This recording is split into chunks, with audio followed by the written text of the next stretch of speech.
आज आप लोगों को मैं कीन्स के रोजगार सिद्धांत के बारे में पढ़ाने वाला हूं। देखिए, पिछले जो लेक्चर्स बीते हैं उसमें मैंने आपको क्लासिकल रोजगार सिद्धांत, कीन्स का उपभोग फलन, कीन्स का निवेश फलन, कीन्स का गुणक, ये सब पढ़ाया है। तो अब हम लोग समर्थ हैं कि कीन्स के रोजगार सिद्धांत को पढ़ें। कीन्स के रोजगार सिद्धांत को पढ़ने से पहले ये बात हमें आपको समझनी चाहिए, हम आपको समझाना चाहेंगे कि कीन्स का रोजगार सिद्धांत, जिसका प्रतिपादन उन्होंने अपनी पुस्तक journal theory of employment, interest and money में किया। ये पुस्तक 1936 में आई और उस समय चल क्या रहा था कि जो पूंजीवादी अर्थव्यवस्थाएं थीं वो ग्रेट डिप्रेशन का, महामंदी की शिकार थी। तो ये बात मैंने पहले भी आपको बताई। पूरे जो कीन्स का इकोनॉमिक्स है, कीन्स का लिटरेचर है, उस पर मंदी की एक छाप दिखाई पड़ती है। इसलिए कुछ लेखकों ने तो इन्हें मंदी अवसाद का अर्थशास्त्री तक कहा है। और अवसाद या मंदी एक ऐसी स्थिति होती है जिसमें मांग की कमी के कारण अर्थव्यवस्था में स्थापित उत्पादन क्षमता का पूर्ण प्रयोग नहीं हो पाता। यानी लैक ऑफ डिमांड के कारण जो इकोनॉमी की प्रोडक्टिव कैपेसिटी है उसका फुल यूटिलाइजेशन नहीं हो पाता। मंदी वो स्थिति है। मैंने आपको शुरुआत में जब राष्ट्रीय आय का चक्रीय प्रवाह पढ़ाया था तो हमने बताया था कि किसी अर्थव्यवस्था में जितने मूल्य की वस्तुएं सेवाएं उत्पादित होती हैं उतनी ही साधन आय का सृजन होता है, और साधन आय कुछ उपभोग व्यय के रूप में इन वस्तुओं पर खर्च होती है, और साधन आय का जो भाग बचा लिया जाता है, अगर पूरा का पूरा निवेश हो जाए तो एस और आई अगर बराबर होंगे तो वस्तु बाजार में एक समष्टि भावी संतुलन दिखाई पड़ेगा। समग्र मांग और समग्र पूर्ति एक दूसरे के बराबर होंगे और इकोनॉमी एक सतत संतुलन पथ पर चलती जाएगी। मंदी वो स्थिति है जहां पर S is greater than I, यानी जितनी बचतें हैं पूरी की पूरी निवेश नहीं हो रही है। अर्थव्यवस्था में जितनी वस्तुओं सेवाओं की कुल पूर्ति है, समग्र पूर्ति है, उतनी समग्र मांग न होने के कारण अर्थव्यवस्था में अप्रयुक्त उत्पादन क्षमता दिखाई पड़ती है। जब मैं ऑफलाइन क्लासेस लेता हूं तो उसमें जनरली मैं तुलना करता हूं, ये उदाहरण लेता हूं कि जैसे मान लें एक क्लासरूम है और उसमें 100 स्टूडेंट्स के बैठने की सीटिंग कैपेसिटी है और उस क्लास में 60 स्टूडेंट पढ़ रहे हैं, तो 40 स्टूडेंट्स की उत्पादन क्षमता है जो मांग के अभाव में अप्रयुक्त रह जा रही है। वो खाली बेंच आपको दिखाई पड़ेंगे। यानी अगर 5 और स्टूडेंट हो जाए तो 60 से 65 लोगों को पूर्ति होने लगेगी। 5 स्टूडेंट और आ जाए तो 65 से 70 पूर्ति बढ़ हो जाएगी। 10 स्टूडेंट और आ जाए तो 70 से बढ़ के पूर्ति 80 लोगों को होने लगेगी। और यह सिलसिला तब तक चलता जाएगा जब तक 100 स्टूडेंट ना आ जाए। तो कीन्स अपने विश्लेषण में से का जैसे बाजार नियम था कि पूर्ति अपनी मांग का सृजन स्वयं कर लेती है, ऐसा उन्होंने कोई बाजार के संबंध में वक्तव्य तो नहीं दिया, लेकिन उनके पूरे विश्लेषण में यह बात निहित है कि मांग अपनी पूर्ति का सृजन कर लेती है। कैसे मांग पूर्ति का सृजन कर लेती है? जैसे मैंने बताया कि एक क्लासरूम है, उसमें 100 लोगों की बैठने की उत्पादन क्षमता है, मांग के अभाव में 60 स्टूडेंट बैठे हैं, 40 लोगों की उत्पादन क्षमता अप्रयुक्त पड़ी हुई है। ठीक है, तो अगर 10 मांग और बढ़ जाए, 60 से स्टूडेंट बढ़ के 70 हो जाए तो पूर्ति अपने आप बढ़ के 70 के बराबर हो जाएगी। 80 हो जाए तो पूर्ति बढ़ के 80 हो जाएगी। तो कीन्स के विश्लेषण में दिखाई पड़ता है कि किसी भी अर्थव्यवस्था में जो रोजगार स्तर है वो निर्भर करता है अर्थव्यवस्था की उत्पादन क्षमता के प्रयोग स्तर पर। कीन्स के विश्लेषण में यह माना गया, यह निष्कर्ष प्राप्त होता है कि किसी भी अर्थव्यवस्था में रोजगार स्तर निर्भर करता है अर्थव्यवस्था की उत्पादन क्षमता के प्रयोग स्तर पर। अगर पूर्ण उत्पादन क्षमता का प्रयोग हो रहा है तो अर्थव्यवस्था पूर्ण रोजगार में होगी, लेकिन कीन्स ने अपने उपभोग फलन में, निवेश फलन में इस तरह की चीजें बताई हैं, उन कारण तत्वों का उल्लेख किया है जिनके कारण अर्थव्यवस्था में समग्र मांग की कमी के कारण अर्थव्यवस्था की उत्पादन क्षमता का पूर्ण प्रयोग नहीं हो पाता। इसलिए कीन्स के पूरे विश्लेषण में हम वस्तुतः मंदी की व्याख्या पढ़ते हैं कि पूंजीवादी अर्थव्यवस्थाओं में मंदी क्यों आ जाती है और अगर मंदी आ जाए तो फिर उससे कैसे निपटा जाए। वो तरीका अपनाया जाए जो कि क्लासिकल उपचार है, जो मौद्रिक नीति संबंधी उपचार है, जिसको बोलते हैं क्लासिकल ट्रीटमेंट, या कीन्स अपना ट्रीटमेंट बताएंगे कि किन्सियन ट्रीटमेंट ठीक रहेगा, किन्सियन उपचार ठीक रहेगा उस मंदी से निपटने के लिए। तो कीन्स के विश्लेषण में यह बात मानी गई है कि जैसा कि क्लासिकल्स मानते थे कि बचत और निवेश सदैव एक दूसरे के बराबर होंगे, समग्र मांग और पूर्ति सदैव एक दूसरे के बराबर होंगे, कीन्स के विश्लेषण में बात निहित है कि बचतें हमेशा निवेश की तुलना में ज्यादा होंगी। समग्र मांग की कमी के कारण अर्थव्यवस्था में अपूर्ण रोजगार संतुलन दिखाई पड़ेगा।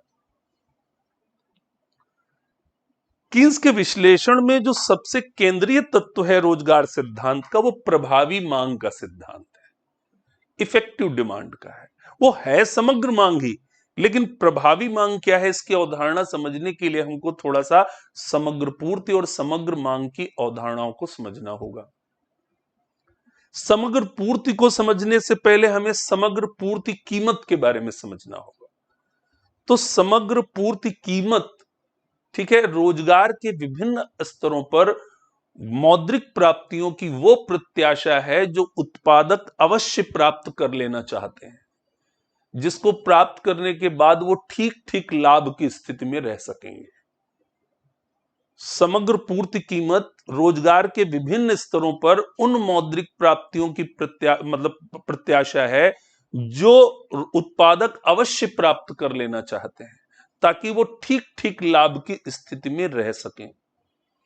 और वहीं जब हम समग्र मांग कीमत की बात करते हैं तो समग्र मांग कीमत रोजगार के विभिन्न स्तरों पर मौद्रिक प्राप्तियों की वो है प्रत्याशा जो उत्पादक अपने सामान को बेचकर प्राप्त करने की प्रत्याशा करते हैं।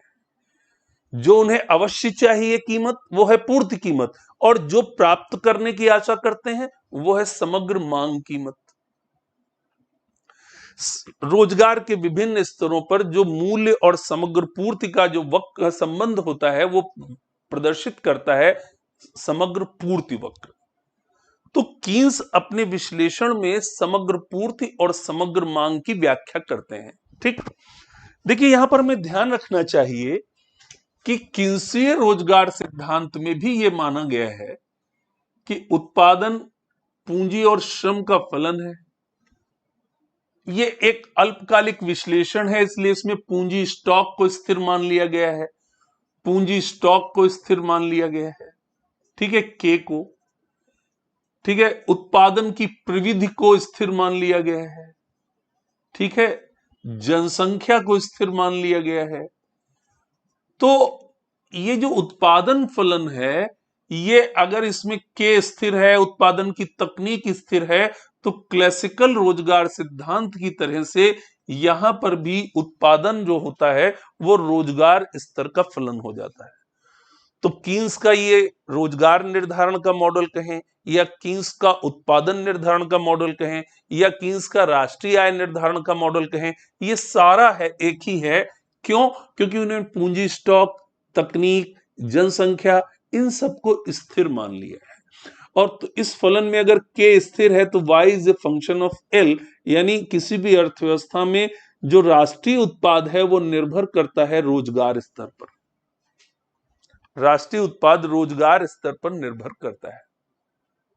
ठीक, ये कीन्स के सिद्धांत में माना गया है।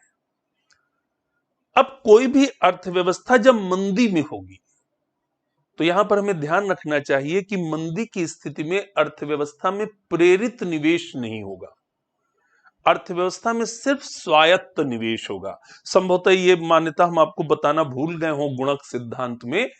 तो गुणक सिद्धांत की एक मान्यता यह भी है कि अर्थव्यवस्था में स्वायत्त निवेश हो रहा है, कीन्स के पूरे विश्लेषण में रोजगार सिद्धांत में हमें प्रेरित निवेश नहीं दिखाई पड़ता, सिर्फ स्वायत्त निवेश दिखाई पड़ता है।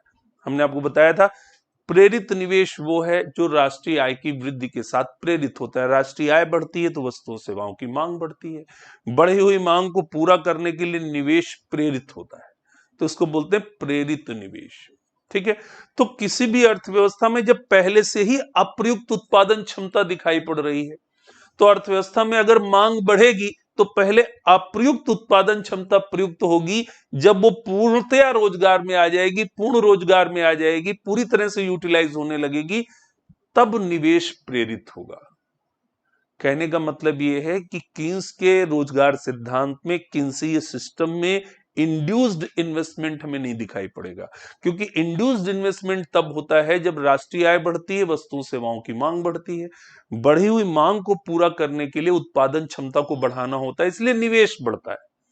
लेकिन अगर अर्थव्यवस्था में पहले ही अप्रयुक्त उत्पादन क्षमता है और अर्थव्यवस्था में यदि मांग बढ़ेगी भी, तो पहले अप्रयुक्त पड़ी हुई उत्पादन क्षमता प्रयुक्त होगी, और एक बार अर्थव्यवस्था जब पूर्ण रोजगार स्तर पर आ जाएगी, यानी अर्थव्यवस्था की उत्पादन क्षमता का पूर्ण प्रयोग हो जाएगा, तभी प्रेरित निवेश पैदा होगा। इसलिए कीन्सी सिस्टम में प्रेरित निवेश कहीं नहीं मिलेगा, आपको स्वायत्त निवेश मिलेगा। ठीक है, अब किसी भी अर्थव्यवस्था में अगर अप्रयुक्त उत्पादन क्षमता पाई जाती है, तो ऐसे में अगर जो समग्र पूर्ति वक्र होता है जिसकी कल्पना कीन्स ने की है, तो कीन्स ने एक ऐसे समग्र पूर्ति वक्र की कल्पना की है जो क्षैतिज अक्ष के समानांतर है। कब तक? जब तक पूर्ण रोजगार ना आ जाए। यहां पर हमने एग्रीगेट सप्लाई को नापा है और यहां पर प्राइस लेवल यानी कीमत स्तर को नापा है, प्राइस लेवल को नापा है। तो कीन्स के रोजगार सिद्धांत में जो समग्र पूर्ति वक्र है वो पूर्ण रोजगार स्तर तक पूर्णतया लोचदार और उसके बाद पूर्णतया बेलोच होता है। अब इसका मतलब क्या है आप समझ लें, ये पूर्ण रोजगार स्तर, इसीलिए हमने लिख दिया YF। तो पूर्ण रोजगार स्तर तक समग्र पूर्ति वक्र पूर्णतया लोचदार होता है, उसके बाद पूर्णतया बेलोच होता है। तो इसका मतलब क्या है हम समझने की कोशिश करते हैं। देखिए, आमतौर पर आप लोगों को बताया जाता है मूल्य और पूर्ति के मध्य धनात्मक संबंध होता है। मूल्य बढ़ता है तो पूर्ति बढ़ती है, मूल्य घटता है तो पूर्ति घटती है। यानी पूर्ति बढ़ने के लिए मूल्य वृद्धि की प्रेरणा की जरूरत होती है। लेकिन एक अर्थव्यवस्था जहां पर जो मंदी की शिकार है, जहां पर अप्रयुक्त उत्पादन क्षमता दिखाई पड़ रही है, तो यहां बिना कीमत वृद्धि के समग्र पूर्ति को पूर्ण रोजगार स्तर तक बढ़ाया जा सकता है। और एक बार अर्थव्यवस्था जब पूर्ण रोजगार स्तर में आ जाएगी, तो कीन्स का मॉडल एक अल्पकालिक मॉडल है जिसमें कैपिटल स्टॉक, उत्पादन की तकनीक, जनसंख्या सब स्थिर है।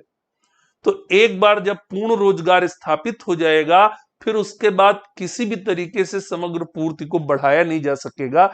इसलिए कीन्स के विश्लेषण में समग्र पूर्ति वक्र क्षैतिज अक्ष के समानांतर पूर्णतया लोचदार और तत्पश्चात पूर्णतया बेलोच हो जाता है। अब देखिए, ये वही काम है जो काम क्लासिकल्स करते थे। क्लासिकल्स अपने विश्लेषण में मांग पक्ष की उपेक्षा करते थे। ये अपने विश्लेषण में पूर्ति को पूर्णतया लोच, मतलब पूर्ति कुछ भी करामात नहीं करने जा रही, जो भी करामात होनी है वो मांग से होनी है। ठीक है, तो कीन्स अपने विश्लेषण में जो उत्पादन, मतलब जो समग्र पूर्ति फलन परिभाषित करते हैं, वो पूर्ण रोजगार स्तर तक पूर्णतया लोचदार, यानी किसी भी अर्थव्यवस्था जो मंदी से ग्रस्त है, अवसाद से ग्रस्त है, जहां अप्रयुक्त उत्पादन क्षमता पाई जाती है, बिना कीमत वृद्धि के समग्र पूर्ति को पूर्ण रोजगार स्तर तक बढ़ाया जा सकता है। अब इसको इस बात समझिए, जैसे मैं फिर क्लासरूम वाले एग्जाम्पल पर आ रहा हूं। कीन्स की अर्थव्यवस्था उस क्लासरूम जैसी है जिसमें 100 की बैठने की कैपेसिटी है, उत्पादन क्षमता है, लेकिन 60 बैठे हैं। ठीक, अब 10 और पढ़ने के लिए आ जाए तो समग्र पूर्ति बढ़ जाएगी, 70 लोगों को पूर्ति होने लगेगी। 10 और आ जाए तो 80 लोगों को पूर्ति होने लगेगी, यानी मांग बढ़ेगी, अकॉर्डिंगली पूर्ति बढ़ जाएगी। 10 और आ जाए तो 90 लोगों को बढ़ के पूर्ति हो जाएगी। इसके लिए कोई अतिरिक्त निवेश की जरूरत नहीं है, प्रेरित निवेश इससे प्रेरित नहीं होगा, न कीमत वृद्धि होगी, समग्र पूर्ति अपने आप बढ़ती जाएगी। अब जब एक बार 100 स्टूडेंट आ गए, क्लासरूम की उत्पादन क्षमता का पूर्ण प्रयोग होने लगा। ठीक, अब कैपिटल स्टॉक बढ़ नहीं सकता, यानी निवेश किया नहीं, उसके बाद क्लासरूम बढ़ नहीं सकता, तो उसके बाद क्या होगा, पूर्ति पूर्णतया बेलोच हो जाएगी। तो कीन्स की अर्थव्यवस्था बिल्कुल उस क्लासरूम की तरीके से है जिसमें जितने छात्राओं के बैठने की जगह है उससे कम स्टूडेंट बैठे हैं। तो मांग बढ़ेगी, अकॉर्डिंगली पूर्ति बढ़ जाएगी, मांग बढ़ेगी, अकॉर्डिंगली पूर्ति बढ़ जाएगी, मांग बढ़ेगी, पूर्ति अपने आप बढ़ जाएगी। यानी कीन्स के विश्लेषण में फोकस कहां है, मांग बढ़ाने पर। क्लासिकल्स में फोकस कहां था, पूर्ति बढ़ाने पर, क्योंकि वो मानते थे पूर्ति अपनी मांग का सृजन स्वयं कर लेती है। यानी पूर्ति बढ़ाएंगे मांग अपने आप बढ़ जाएगी, पूर्ति बढ़ाएंगे मांग अपने आप बढ़ जाएगी। यही तो सेके बाजार नियम का निहितार्थ है। तो यद्यपि कीन्स ने ऐसी कोई शब्दावली, ऐसा कोई वाक्यांश तो प्रयोग नहीं किया, लेकिन उनके पूरे विश्लेषण में बात निहित है कि मांग अपनी पूर्ति का सृजन स्वयं कर लेती है। क्योंकि एक अवसादग्रस्त अर्थव्यवस्था जो मांग की कमी से जूझ रही है, वहां मांग बढ़ेगी अपने आप पूर्ति बढ़ जाएगी, मांग बढ़ेगी तो पूर्ति बढ़ जाएगी। अब बात आती है समग्र मांग की। तो किसी भी अर्थव्यवस्था में व्यय करने वाली जितनी इकाइयां हैं उनके समस्त व्ययों का अगर योग कर दिया जाए तो वो समग्र मांग को व्यक्त करेगा। किसी भी अर्थव्यवस्था में व्यय करने वाली जितनी भी इकाइयां हैं उन सबके व्ययों का योग कर दिया जाए तो हमें समग्र मांग मिल जाएगी। समग्र मांग कीमत के बारे में हम लोग पहले ही बता चुके हैं कि समग्र मांग कीमत रोजगार के विभिन्न स्तरों पर, ठीक है, मूल्य प्राप्तियों की वह प्रत्याशा है जो उत्पादक प्राप्त करने की आशा रखते हैं। ठीक है, तो समग्र मांग क्या किसी अर्थव्यवस्था में बताती है कि अर्थव्यवस्था में व्यय करने वाली समस्त इकाइयों द्वारा किए गए व्ययों का योग समग्र मांग को प्रदर्शित करेगा। अब द्विक्षेत्रीय अर्थव्यवस्था है, तो दो क्षेत्रीय अर्थव्यवस्था में क्या होता है कि एक घरेलू क्षेत्र है जहां वस्तुओं सेवाओं का उपभोग होता है, एक उत्पादन क्षेत्र है। तो वहां पर दो प्रकार के व्यय होंगे, निजी उपभोग व्यय और निजी निवेश व्यय। अगर तीन क्षेत्रीय अर्थव्यवस्था है तो समग्र मांग के तीन घटक होंगे, निजी निवेश व्यय, निजी उपभोग व्यय, निजी निवेश व्यय और सरकारी व्यय। तो द्विक्षेत्रीय अर्थव्यवस्था में अगर व्यय समीकरण राष्ट्रीय आय का देखा जाए तो y बराबर C प्लस आई होता है। त्रिक्षेत्रीय अर्थव्यवस्था में y बराबर C प्लस आई प्लस जी होता है। अगर वैदेशिक क्षेत्र सम्मिलित कर लेंगे तो निर्यात मांग को बढ़ाने वाली चीज है, आयात घटाने वाली समग्र मांग को, तो वहां पर राष्ट्रीय आय का समीकरण हो जाता है y बराबर C प्लस आई प्लस जी प्लस x माइनस m। ठीक है, तो अभी हम द्विक्षेत्रीय अर्थव्यवस्था में कीन्स के रोजगार सिद्धांत का अध्ययन कर रहे हैं। इसके बाद हम लोग त्रिक्षेत्रीय अर्थव्यवस्था में कीन्स के रोजगार सिद्धांत को देखेंगे।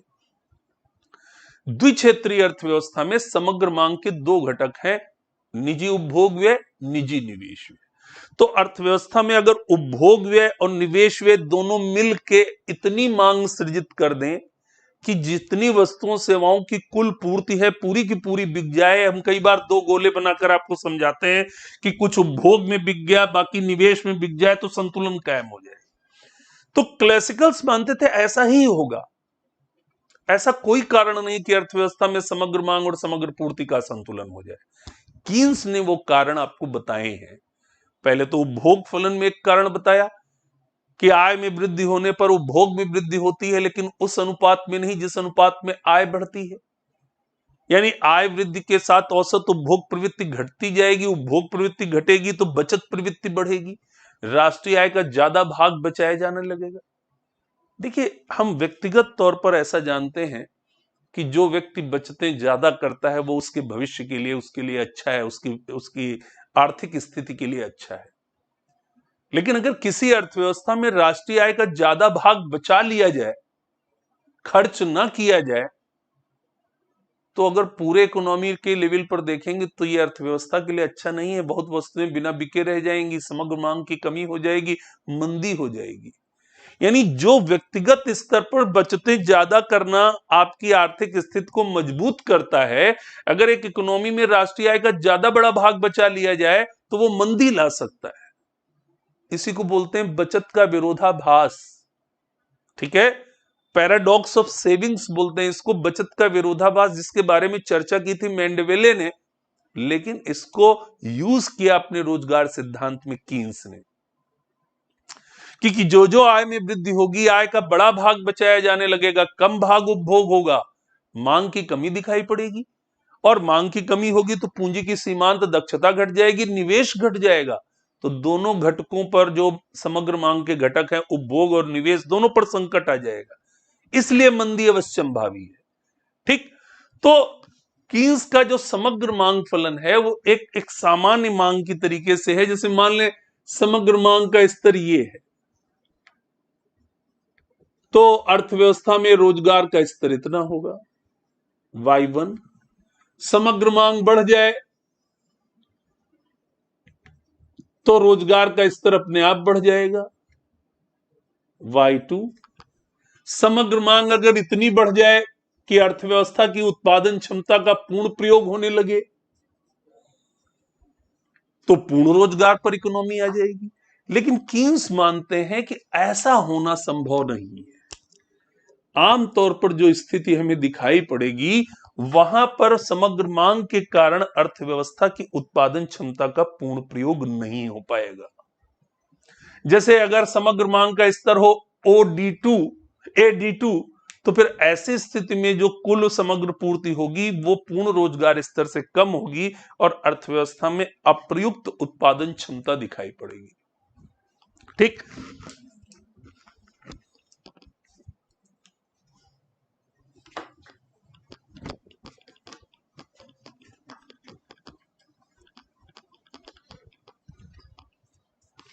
होता क्या है कि एक द्विक्षेत्रीय अर्थव्यवस्था में समग्र मांग के घटक होते हैं, ठीक है, C+I।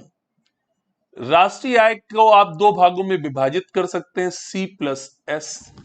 ठीक, तो अगर अर्थव्यवस्था में संतुलन बने रहना है तो जरूरी है कि S और I एक दूसरे के बराबर हो, यह बात हम आपको बता चुके हैं। क्लासिकल विचारकों ने माना था कि S और I सदैव एक दूसरे के बराबर होंगे, क्योंकि बचत और निवेश दोनों का निर्धारक तत्व है, ठीक है, दोनों का निर्धारक तत्व है ब्याज। ब्याज दर घट बढ़कर बचत और निवेश में समानता कायम कर देगा।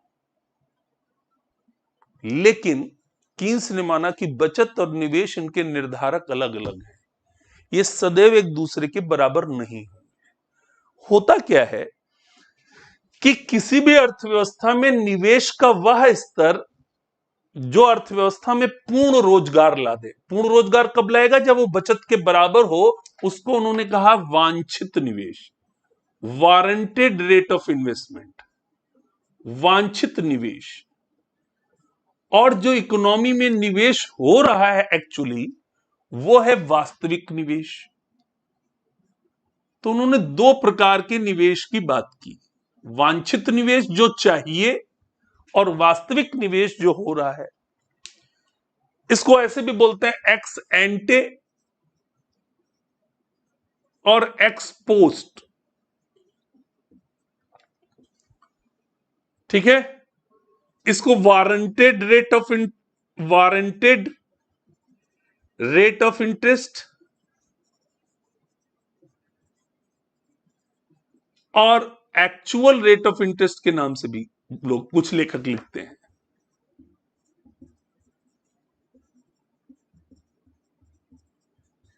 यहां पर हमें समझना है कि किसी भी अर्थव्यवस्था में निवेश का वह स्तर जो अर्थव्यवस्था में पूर्ण रोजगार ले आए। पूर्ण रोजगार तब होगा जब जितनी बचतें उसके बराबर हो, वो है वांछित निवेश, वो है वारंटेड रेट ऑफ इन्वेस्टमेंट, जिसको कहते हैं एक्स एंटे, या उसको कभी कभी कुछ हिंदी के लेखक कहते हैं नियोजित निवेश, जो हमें चाहिए।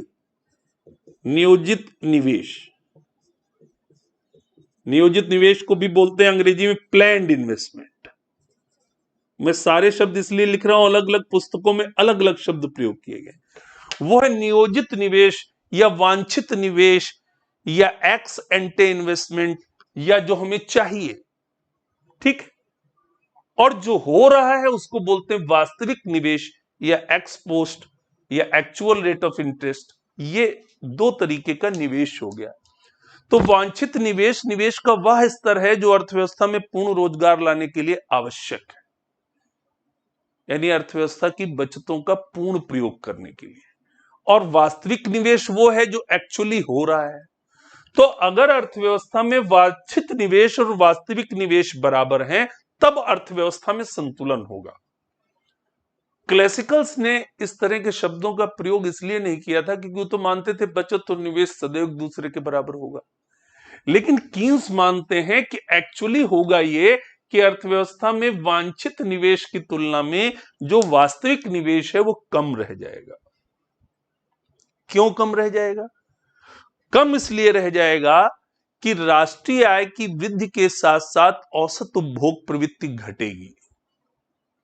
ठीक है, औसत उपभोग प्रवृत्ति घटेगी तो औसत बचत प्रवृत्ति बढ़ेगी, यानी राष्ट्रीय आय का बड़ा भाग बचाया जाने लगेगा। दूसरी ओर उपभोग व्यय में कमी के कारण जो सबसे बड़ा घटक है समग्र मांग का, उसमें कमी के कारण बाजार में जो प्रत्याशाएं हैं लाभ की वो थोड़ा कम होने लगेंगी, जिससे निवेश कम प्रेरित होगा।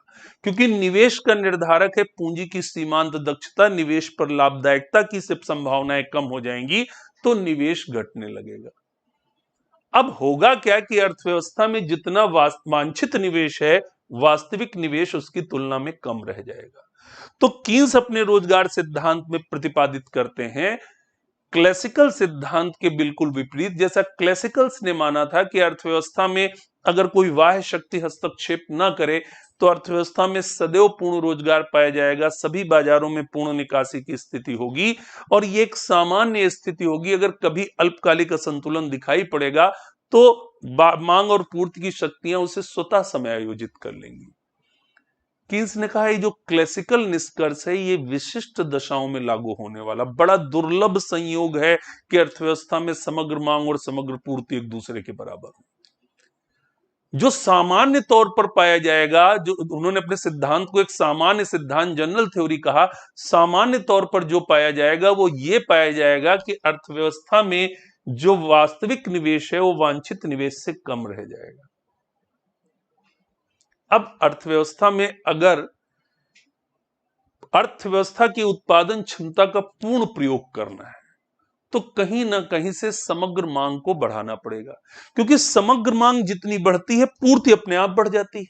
तो समग्र मांग के वे स्तर जिस पर समग्र पूर्ति इसके बराबर है उसी को कीन्स ने कहा प्रभावी मांग। समग्र मांग प्रभावी मांग क्यों कहलाती है? क्योंकि समग्र मांग बढ़ी तो पूर्ति अपने आप बढ़ गई, उसके बराबर आ गई। तो प्रभावी मांग को बढ़ाने के लिए, समग्र मांग को बढ़ाने के लिए जरूरी है कि अर्थव्यवस्था में व्यय का स्तर बढ़ाया जाए। और व्यय का स्तर बढ़ाने का तरीका क्या है कि अर्थव्यवस्था में C+I जितना निवेश को उसमें डेल्टा I अतिरिक्त निवेश किया जाए ताकि अर्थव्यवस्था की उत्पादन क्षमता का पूर्ण प्रयोग हो जाए। ठीक है,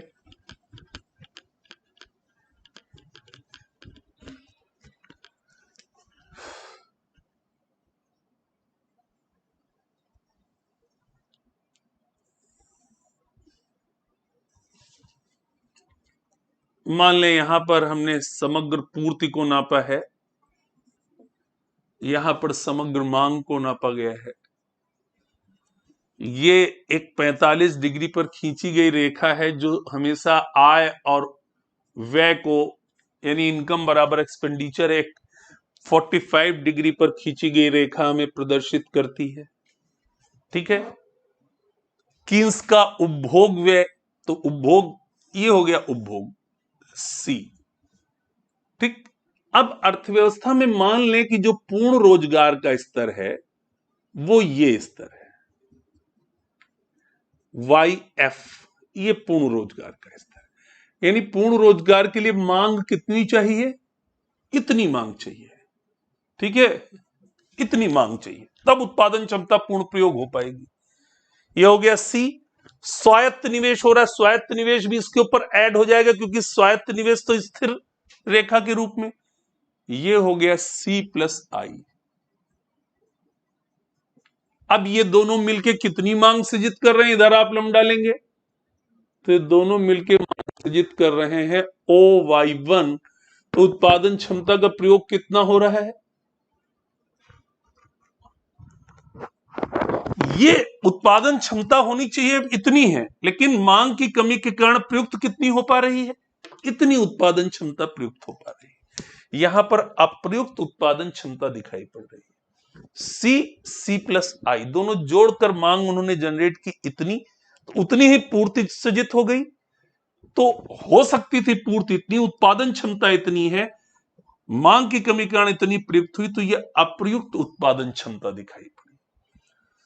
समग्र मांग का स्तर इतना चाहिए, इतना, इतना कहें या इतना कहें, ठीक है, हमें इतना स्तर चाहिए, लेकिन मिल कितना रहा है, सिर्फ इतना, ये कहें या ये कहें।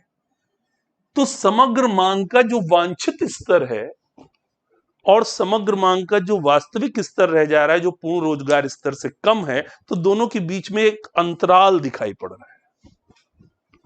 इतनी चाहिए थी मांग, मांग है इतनी, तो ये जो अंतराल दिखाई पड़ रहा है, इसको कीन्स ने कहा अवस्फीतिक अंतराल। अवस्फीतिक अंतराल, ठीक है, डिफ्लेशनरी गैप, डिफ्लेशनरी गैप।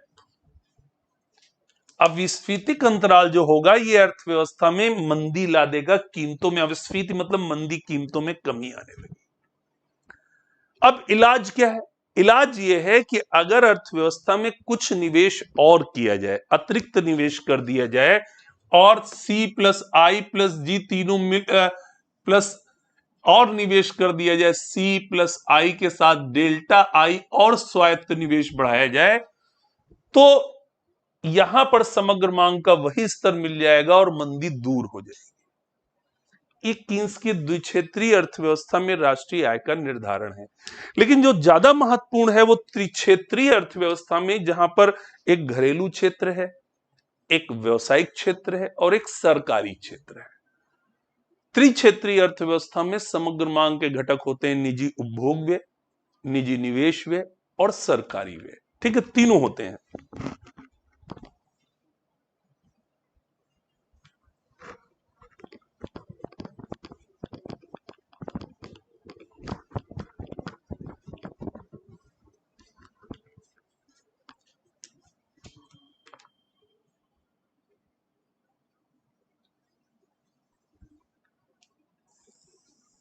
यहां पर हमने एग्रीगेट सप्लाई को नापा है, यहां पर हमने एग्रीगेट डिमांड को नापा है।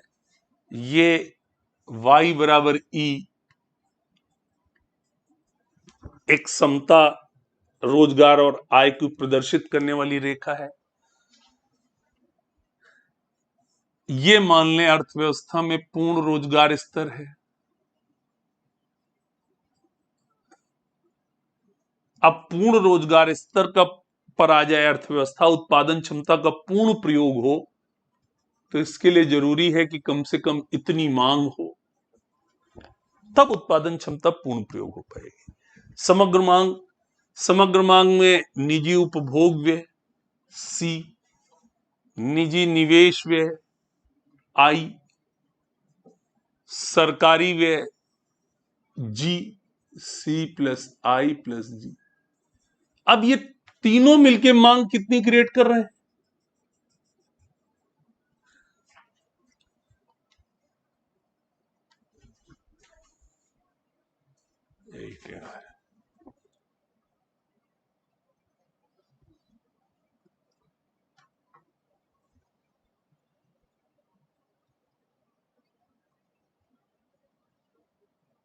इतनी मांग क्रिएट हो रही है, तो अर्थव्यवस्था की इतनी उत्पादन क्षमता प्रयुक्त हो पा रही है।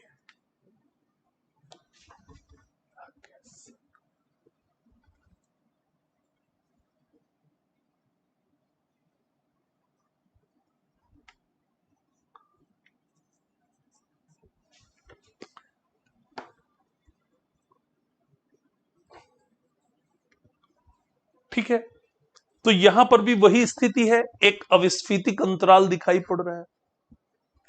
अब अगर अविस्फीतिक अंतराल क्लासिकल सिस्टम में उत्पन्न हो जाए, तो क्लासिकल अर्थशास्त्रियों का पहले तो ये ऑटो करेक्ट होगा ही नहीं, लेकिन मान ले पैदा हो जाए, तो क्लासिकल उपचार वो बताएंगे कि सस्ती मौद्रिक नीति अपनाइए। सस्ती मौद्रिक नीति का मतलब है कि अर्थव्यवस्था में मुद्रा की पूर्ति को बढ़ाया जाए, एक एक्सपेंशनरी मॉनेटरी पॉलिसी अपनाई जाए।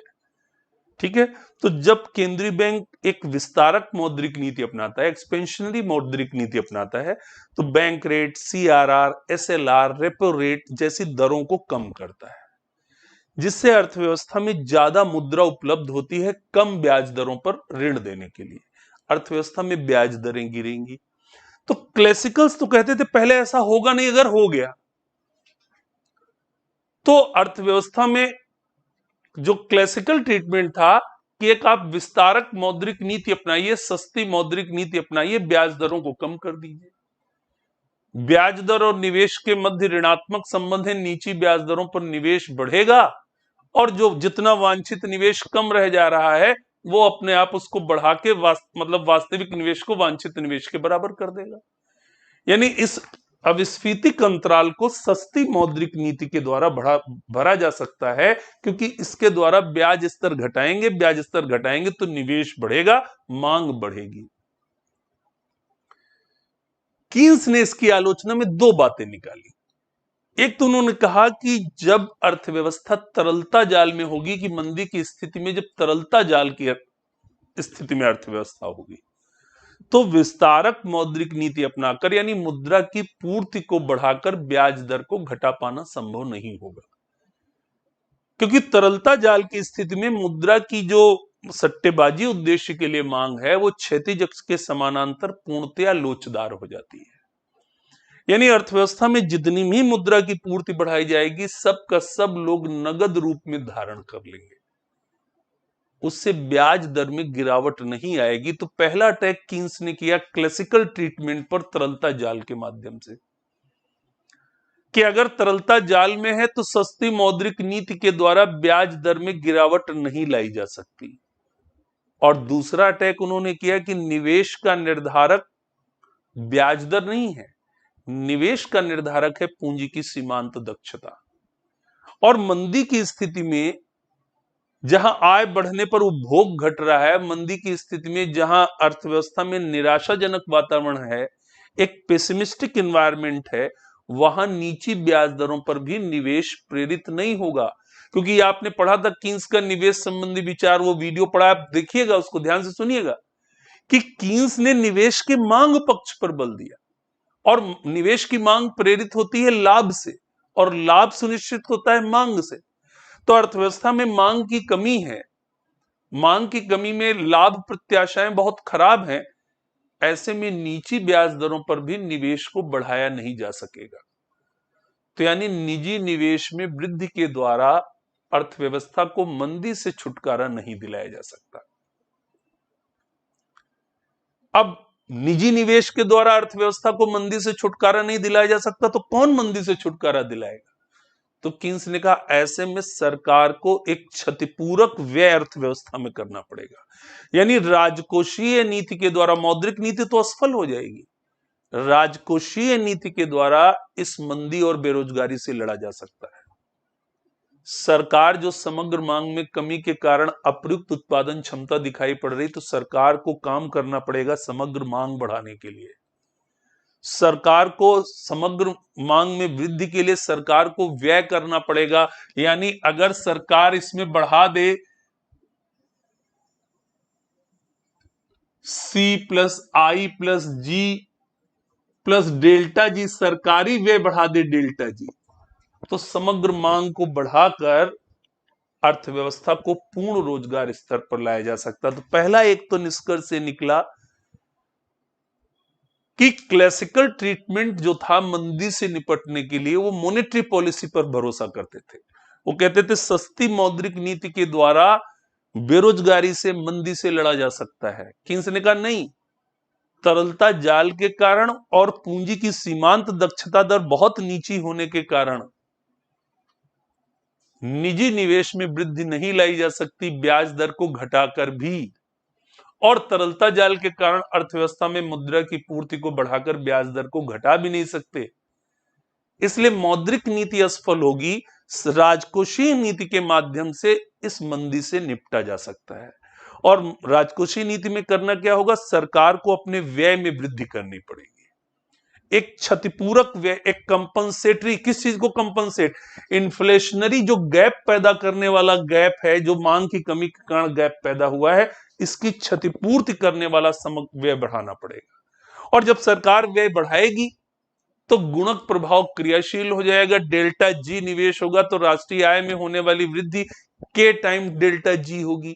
गुणक प्रभाव के कारण राष्ट्रीय आय में कई गुना वृद्धि हो जाएगी। तो जैसे कई बार आप लोग देखते हैं कि साइफन करने के लिए या पंप में पानी निकालने के लिए थोड़ा पानी डालते हैं, फिर ज्यादा पानी निकलने लगता है, इसको बोलते हैं पंप प्राइमिंग। तो पंप प्राइमिंग के द्वारा इकोनॉमी में लड़ा जा सकता है बेरोजगारी से, मंदी से। तो कीन्स अपने रोजगार सिद्धांत में इस बात को सिद्ध करते हैं कि अर्थव्यवस्था में पूर्ण रोजगार संतुलन एक बड़ी दुर्लभ चीज है। आमतौर पर जो मिलेगा वो अल्प रोजगार संतुलन मिलेगा। अल्प रोजगार संतुलन क्यों मिलेगा, उसके पीछे उन्होंने कारण, उपभोग फलन आपने पढ़ा है, आय बढ़ेगी तो उपभोग बढ़ेगा, लेकिन उस अनुपात में नहीं। आय वृद्धि के साथ औसत उपभोग प्रवृत्ति घटती है, औसत बचत प्रवृत्ति बढ़ने लगती है। मांग की कमी के कारण जो है लाभ प्रत्याशाएं कम होंगी, पूंजी की सीमांत दक्षता गिरेगी, जिससे निवेश भी उतना नहीं प्रेरित होगा, बढ़ेगा नहीं। और सी और आई दोनों मिलकर इतनी मांग सृजित नहीं कर पाएंगे कि अर्थव्यवस्था में की जो स्थापित उत्पादन क्षमता है उसका पूर्ण प्रयोग हो पाए। तो कीन्स कहते हैं कि सामान्य स्थिति अल्प रोजगार की है, क्लासिकल्स कहते थे सामान्य स्थिति पूर्ण रोजगार की है। अगर कभी अर्थव्यवस्था में अल्प रोजगार या बेरोजगारी दिखाई पड़ती, वो असामान्य स्थिति होगी, ऑटो करेक्ट हो जाएगी, अर्थव्यवस्था में दीर्घकाल में खुद खत्म हो जाएगी। कीन्स ने उसका उल्टा कहा, नहीं, ये तो विशिष्ट दशाओं में लागू होने वाली बात है। पूर्ण रोजगार संतुलन मिल जाए बड़ा दुर्लभ होगा, बड़ी विशिष्ट दशाओं में बात लागू होगी। जो हम कह रहे हैं ये एक सामान्य सिद्धांत है। हमारे अनुसार, कीन्स के अनुसार, अर्थव्यवस्था में समग्र मांग की कमी के कारण अप्रयुक्त उत्पादन क्षमता का दिखाई पड़ना, ये एक सामान्य स्थिति होगी। एक अविस्फीतिक अंतराल उत्पन्न होगा जो कीमतों में कमी लाएगा। कीमतों में कमी आएगी तो लाभ घटेंगे, लाभ घटेंगे तो पुनः निवेश घटेगा, अर्थव्यवस्था मंदी के दुष्चक्र में फंसती चली जाएगी। फिर दूसरा अंतर आता है कि क्लासिकल्स कहते हैं कि अगर ऐसी स्थिति आ गई तो इससे निपटने के लिए तरीका क्या होगा, मौद्रिक नीति। अर्थव्यवस्था में सस्ती मौद्रिक नीति अपनाई जाए, ब्याज दरें घटाई जाए मुद्रा की पूर्ति को बढ़ाकर। जब मनी सप्लाई बढ़ाएंगे, इंटरेस्ट रेट घटेगा, तो रेट ऑफ इंटरेस्ट और रेट ऑफ इन्वेस्टमेंट के बीच में एक इनवर्स रिलेशन है। रेट ऑफ इंटरेस्ट घटेगा तो इन्वेस्टमेंट बढ़ेगा। तो क्लासिकल ट्रीटमेंट जो था डिप्रेशन से, मंदी से निपटने के लिए, ठीक है, वो क्या था कि सस्ती मौद्रिक नीति अपनाकर ब्याज दर को घटा लेंगे, ब्याज दर घटाएंगे तो निवेश बढ़ेगा, जिससे उत्पादन, आय, रोजगार का स्तर बढ़ जाएगा। लेकिन कीन्स ने इसका खंडन किया। उन्होंने कहा जब इकोनॉमी लिक्विडिटी ट्रैप में होगी, तरलता जाल में होगी, तो मुद्रा की पूर्ति को बढ़ाकर भी ब्याज दर को घटाया नहीं जा सकेगा। और अगर मान लें ब्याज दर घट भी गई तो पूंजी की सीमांत दक्षता इतनी कम होगी, लाभदायकता की लाभ प्रत्याशाएं इतनी कम होंगी, मार्जिनल एफिशिएंसी ऑफ कैपिटल इतनी कम होगी कि जिससे निवेश नहीं बढ़ेगा। तो निजी निवेश को बढ़ाकर अर्थव्यवस्था में जो गैप पैदा हुआ है, डिफ्लेशनरी गैप, उस गैप को फुलफिल नहीं किया जा सकेगा। इसके लिए गवर्नमेंट को सामने आना पड़ेगा। गवर्नमेंट को करना पड़ेगा, एक एक्सपेंशनरी फिस्कल पॉलिसी अपनानी पड़ेगी, राजकोषीय व्यय को बढ़ाना पड़ेगा। किनसे ये भी क्वेश्चन किया गया कहां गवर्नमेंट व्यय कर दे, तो उनका गड्ढा खोदिए, पाट दीजिए, खोदिए, पाट दीजिए, मजदूरी बांटिए, लोगों के हाथ में क्रय शक्ति आएगी, अपने आप मांग बढ़ जाएगी। मतलब कीन्स ऐसे इकोनॉमिस्ट नहीं है जो कहते हैं कि मतलब there should be an effective role of government in economic activities, ऐसा वो नहीं कहते। वो कहते हैं government should have a compensatory role. Compensate किस चीज को करना, जो डिफ्लेशनरी गैप पैदा हो रहा है उसको कंपनसेट करने के लिए गवर्नमेंट को सरकारी व्यय बढ़ाना पड़ेगा। तो जो किन्सियन ट्रीटमेंट हुआ वो क्या हुआ, फिस्कल पॉलिसी का, राजकोषीय नीति का।